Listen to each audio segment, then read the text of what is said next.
നല്ലൊരു 4 മണി വിശേഷം കാണാം. അതിലേക്ക് വേണ്ടി കുറച്ച് ദോശമാവെടുക്കാം. ഒരു തവി ദോശമാവിലൂടെ ഒരു തവി മൈദാമാവും പിന്നെ ബാക്കി അതിൽ ചേർക്കുന്നത് ഇഞ്ചി, പച്ചമുളക്, കറിവേപ്പില, സവാള ഇതെല്ലാം ആവശ്യത്തിന് ഉപ്പും ചേർത്ത് കുഴച്ചതിന് ശേഷം നമ്മൾ നുള്ളിയിട്ട് ഉണ്ടാക്കും. നുള്ളിയിടാൻ സ്പൂണിലിട്ടാണ് ഉണ്ടാക്കണം. അങ്ങനെ നുള്ളിയപ്പമാണ്. നുള്ളിയപ്പം എന്നാണ് പേര്. എല്ലാവർക്കും വളരെയധികം താങ്ക്സ്. എൻ്റെ വീഡിയോ കാണുകയും സപ്പോർട്ട് ചെയ്യുന്ന എല്ലാ കൂട്ടുകാർക്കും വളരെയധികം താങ്ക്സ്. എല്ലാവരും സുഖമായിരിക്കണമെന്ന് വിശ്വസിക്കുന്നു. ഞങ്ങളെല്ലാവരും 4 മണിയാകുമ്പോൾ എന്തെങ്കിലുമൊക്കെ ഉണ്ടാക്കി കഴിക്കണം കേട്ടോ. അങ്ങനെ ഞാൻ 4 മണി പലഹാരം ഉണ്ടാക്കി തീരാറായി.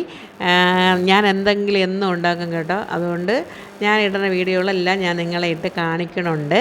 എല്ലാവരെയും ഞാൻ കൊതിപ്പിക്കണുണ്ടോ എന്നൊക്കെ പറയണുണ്ട്. എന്നാലും കുഴപ്പമില്ല, നിങ്ങൾ കൊതി പിടിച്ചോ, അതൊക്കെ ആവശ്യം തന്നെയാണ്. പിന്നെ എന്തൊക്കെയുണ്ട് വിശേഷങ്ങൾ? എൻ്റെ എല്ലാ കൂട്ടുകാരും സുഖമായിരിക്കണമല്ലോ അല്ലേ? എല്ലായിടവും മഴയൊക്കെ കഴിഞ്ഞു എന്ന് വിശ്വസിക്കണു.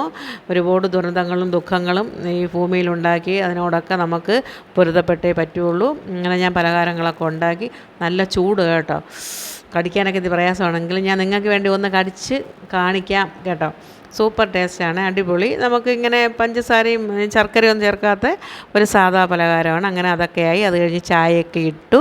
ഞാൻ ചായയെല്ലാം കൊണ്ട് വെളിയിൽ പോവേണ്. അവരൊക്കെ വെളിയിലിരിപ്പുണ്ട്. എല്ലാവർക്കും താങ്ക് യു. Good morning.